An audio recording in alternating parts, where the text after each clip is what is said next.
Hello everyone, welcome back to Data Hustler. If you're preparing for data analyst, business analyst, data engineer, or even business intelligence engineer interviews, then this video is for you. In today's video, we are not going to discuss about SQL questions like max, min, or simple group by statements. Instead, we will look at 5 intermediate level SQL interview questions that are frequently asked in real interviews. We'll understand the problem statement, the SQL solution, and most importantly, the thought process behind solving each problem. Let's get started. Question 1. Find the second highest salary. One of the most common SQL interview question is find the second highest salary in the company.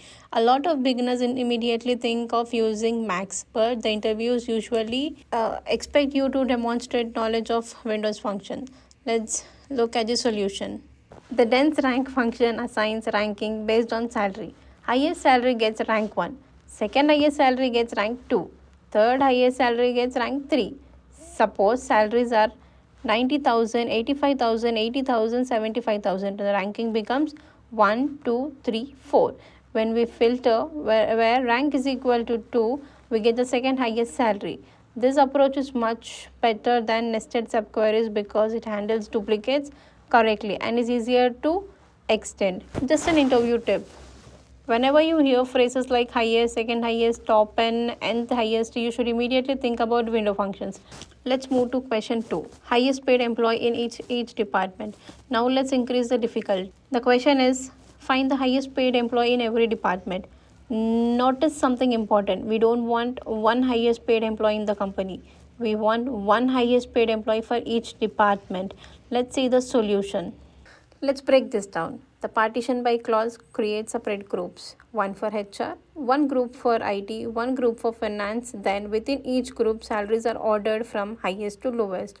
Row number assigns 1, 2, 3 and so on. When we filter where row number is equal to 1, we get the highest paid employee from each department. This is very common pattern in analytics.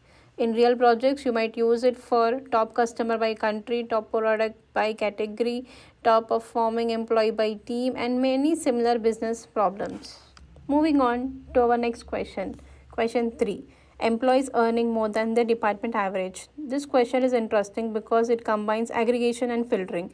The requirement is find employees whose salary is greater than the average salary of their own department. Let's see the query. Let's understand what's happening. Suppose we are evaluating Sarah from IT. The subquery calculates average salary of IT employees. Let's assume that average salary is 85,000. Sarah earns 90,000. Since 90,000 is greater than 85,000, Sarah is returned. Now suppose another employee earns less than department average. That employee is excluded. This type of question tests whether you understand correlated subqueries. Interview tip. If a subquery references a column from the outer query, it's usually a correlated subquery. These are very common in SQL interviews. Moving on to the next question, that is question number 4. Find the top 2 highest paid employees in each department. Now, let's make the previous problem slightly harder. Instead of finding only one employee per department, we want the top 2 employees. This is extremely common in analytics and reporting. Let's see the solution. Notice that the query is almost identical to the previous question. The only difference is instead of where Rn is equal to 1, we use Rn is less than or equal to 2. This returns the top 2 employees from every department. This is why learning window function is so powerful. Small modifications can solve completely different business problems. In real companies, similar questions might be top 3 products by revenue, top 5 customers by spend, top 10 sellers by performance. The pattern remains the same. Moving on to the final question of the day, that is question 5. Find departments having more than 2 employees. Let's finish with a question involving group by and having. The requirement is find departments where the employee count is greater than 2. Many beginners confuse where and having. Remember, where filters rows before aggregation, whereas having filters group after aggregation. First, SQL creates groups HR, IT, finance, then count is calculated for each group. Finally, having removes groups that don't satisfy the condition. In our example, finance has 2 employees, HR has 3 employees, IT has 3 employees. Since we want only departments with more than 2 employees, HR and IT are returned.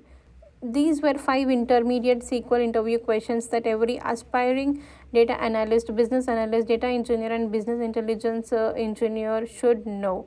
Today we covered second highest salary, highest paid employee in each department, employees earning more than department average, top 2 employees per department, departments having more than 2 employees. My recommendation is simple. Don't memorize these queries. Understand the pattern behind them. If you understand window functions, correlated subqueries, group by having, you will be able to solve many interview questions that look completely different but follow the same logic. And before ending the video, I want to say something. Many candidates spend months learning advanced tools, cloud technologies, and machine learning, but they struggle in interviews because their SQL fundamentals are weak. Strong SQL skills can open doors to data analyst, business analyst, BIE, and data engineering opportunities. If you found this video useful, please like the video and subscribe to Data Hustler. Also, comment below what SQL topic should we cover next. Row number, rank, dense rank, SQL joins, CTEs, Windows function, or advanced SQL interview questions. Thank you for watching. I'll see you in the next video.